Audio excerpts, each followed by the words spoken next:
Hey everyone, how's it going? Welcome back to Let's Play Crash Bandicoot. Today we're doing 3 things. The 2 secret levels unlocked by getting the keys from the Cortex bonus levels, and also 1 very special, very difficult DLC level, Stormy Ascent. First, we're starting off today with Fumbling in the Dark, the sequel to Lights Out. There are a couple of more masks if we go even deeper into the back half of the level. There are a couple more Aku masks back there, but they're fairly tricky jumps where you have to kind of curve around the... Ooh, surprised we made that. You have to curve around the wall a little bit. Oh, that was fast thinking. Because I was not looking to time that out. That's very good. I'm kind of proud of that jump. Oh, it hurts my soul! Oh god, that hurts. It hurts so bad to take pride in something that was done so well, and to then follow that up with something that was done so very, very poorly. Oh man, and we did it again. We didn't have to think quite as fast that time, because I knew it worked the second time. Okay, good. Oh, that... Fuck. Oh no. This is a harder, more expansive version of the concept that was introduced in Lights Out. So since they've already taught you how things work, they now feel more free to expand the scope of the difficulty and require a little bit more precision, require a faster pace for you to get through. And they can just overall amp things up while remixing and adding new hazards, remixing the hazards I should say, and showing new permutations of the ones introduced to us. Shit, that rat spawned from over the edge, or climbed up from the side that I couldn't see, I think. Okay, good. Not a checkpoint, but as long as I have a light source, I feel pretty comfortable. We're making good cycles. I thought we were making a good cycle there. It's right before the checkpoint, and we had the Aku, and there's another one right there, so... Even with a bad cycle, taking the hit, it's not a big deal. Aw, cute spoders. Cute PS1 spoders. So Naughty Dog like to affectionately refer to Crash's style of gameplay as being Sonic's ass. Because they envisioned most of the levels as just being like, say, a Sonic level flipped 90 degrees, so instead of running side to side like a side-scroller, you're looking at this Anthro main character's back. Or, on rare occasions like Boulder Dash, you're running towards the camera. They experimented with making the camera freely controllable, but the reason they didn't do that was because it let them, not doing that let them render more polygons on screen since they had control over what you might possibly be able to see. This is not good. That's awesome. I don't think that's how that used to work. I think if you destroyed a crate with a spun enemy before, especially in this level, it would make the Aku, the lights, your only flashlight, disappear. Ooh, I was too slow though. Can we get through? Can we do this? Rats. Rats. Oh, good. I spun one of them into an off-screen Aku. Ooh, no. Let's try that again. So they had more control over what you could possibly be able to see and when. So they could be way more liberal with unloading assets that were off-screen. Since you could never pivot the camera, which would then force them to reload those unloaded assets, or prevent them from unloading them in the first place. I'm really, really being too hasty. But that's kind of the whole problem of the level that you have to solve. Ah, there's a ledge there you have to land on. That's the whole problem with the level. you have to now have control over your fast pace. Because if you're too fast, you catch a bad cycle of the pendulum axes. But if you're too slow, the light runs out anyway. Ah, fuck me.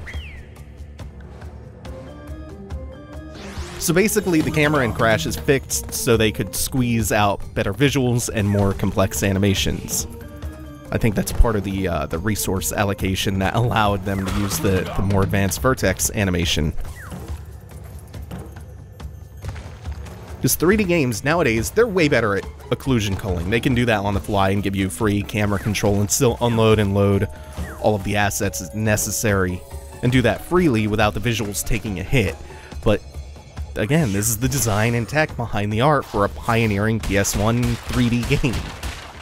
And the kind of concessions and compromises they had to make to get it to work and to get it to look and feel and animate the way they had envisioned.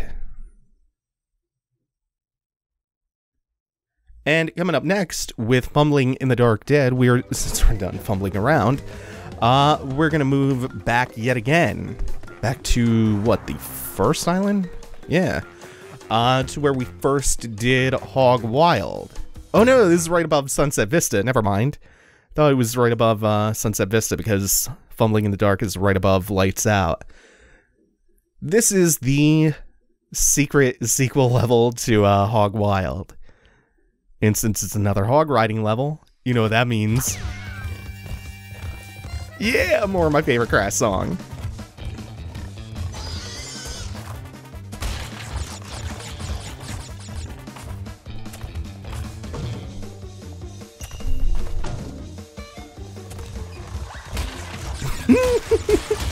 This is the song I want played at my funeral. Oh, man.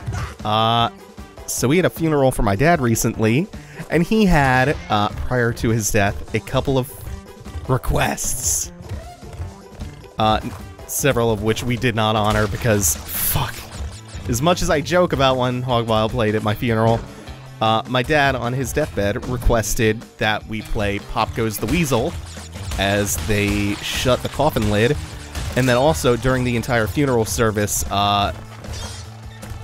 either me, my sister, one of my cousins who he was close with, he wanted one of us, basically, to be dressed as the Grim Reaper and stand at the foot of the casket for the entire funeral service. That was not happening. Oh, he had some other fucking bizarre shit, too. Oh, I thought I cheated death there. Oh, man. Yeah, he got none of that. There was almost a fight between my sister and I and our cousins who were trying to honor some of those wishes, and we were having none of that shit.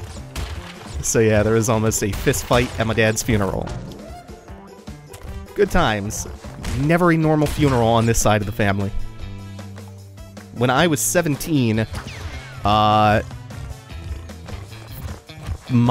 grandfather on my father's side died. And I didn't know him all that well, so it wasn't a particularly, like, mournful event for me. But it's, you know, I still felt really awful and heartbroken for my dad, because he was crushed. My dad was quite close with my paternal grandfather. But the whole atmosphere of the funeral was a big fucking party, and it was ridiculous. How was that perfect? Whatever, I'm not gonna complain. Oh, that's just because all the crates. This isn't a zero death level. So I'm sitting there while the service is being conducted, and there's a priest up there doing the blessings and whatnot. And my older cousins are sat on either side of me, and afterwards, like, they're yucking it up with me, and I guess trying to make me feel comfortable. And they're like, hey Dave, afterwards we're gonna hit the strip club. You're 18, right? I'm like, no, I'm only 17. It's like, okay, we'll get you a fake ID too. It's no problem. So, like, here we are at my grandfather's funeral, and my cousins are trying to get me a fake ID to get me into a strip club. Like, that's my experience with funerals.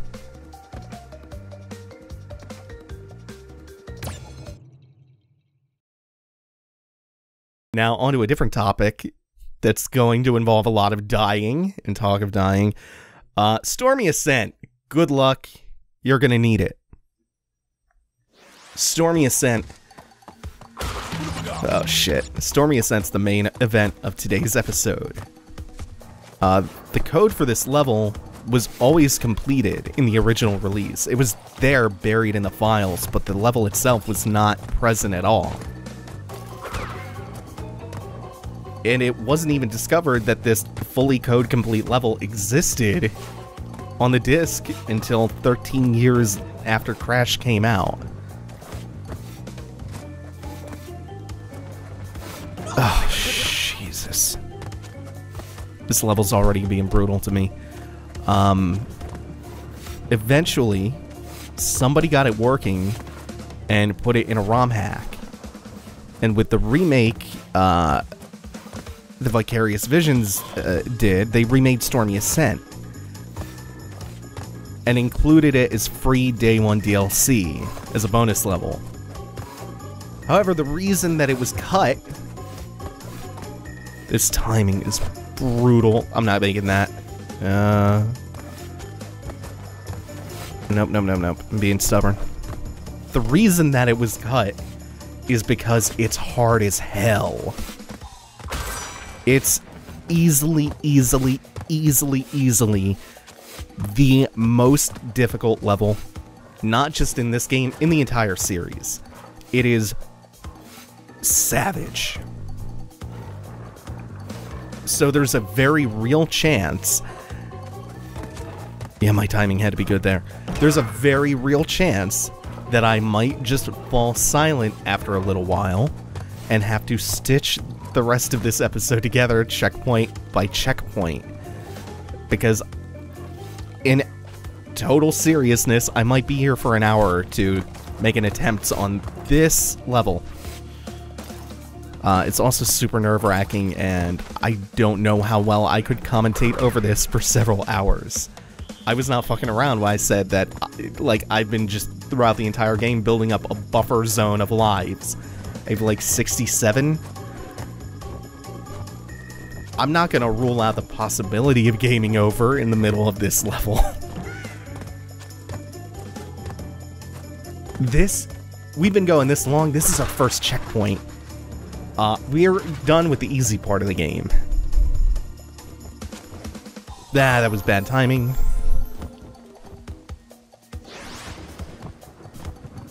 When do I want to jump?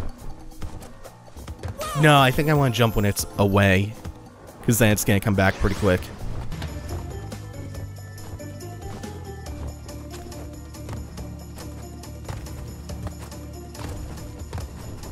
You see, I now have a pity Aku mask from dying many times. This part's nasty.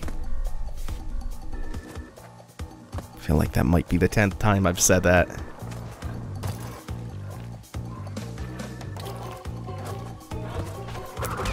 Oof. Shit. And really, the Aku masks do nothing for... Well, it did something there. That's nice, at least. But large chunks of the level, they just don't come into play.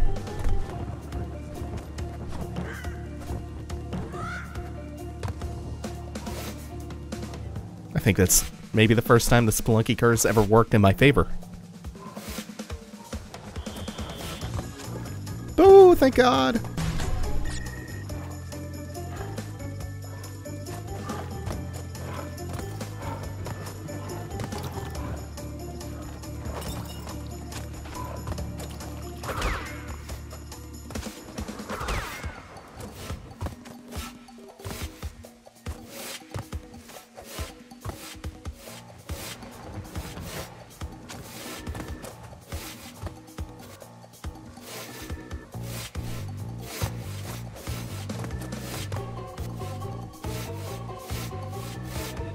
Fuck. That still went better than I could have hoped for. Oh, Shut up, David. Why am I celebrating?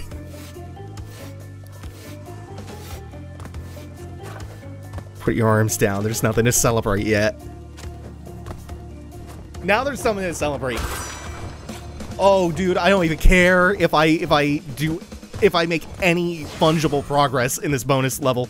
It's a checkpoint. I don't give a fuck if I complete this. How do I even do this? Oh, shit. I realized while I was falling to my death what I was supposed to do.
This is what's been fucking me up on this checkpoint. I think next time I come up. Okay, that's... Oh, more. More, huh? Do I see it? C! Oh, I need to... Oh, shit, I need to wait on this. Because I can't... Yeah, I couldn't make it from the ledge without the stairs' help.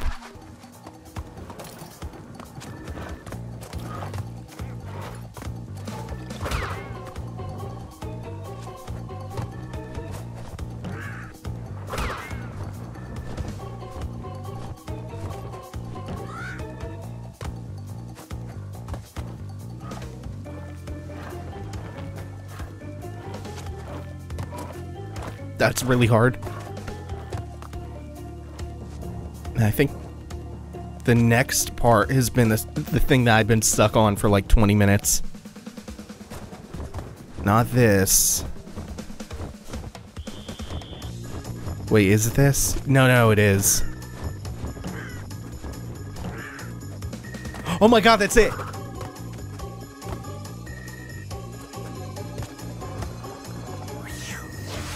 Oh!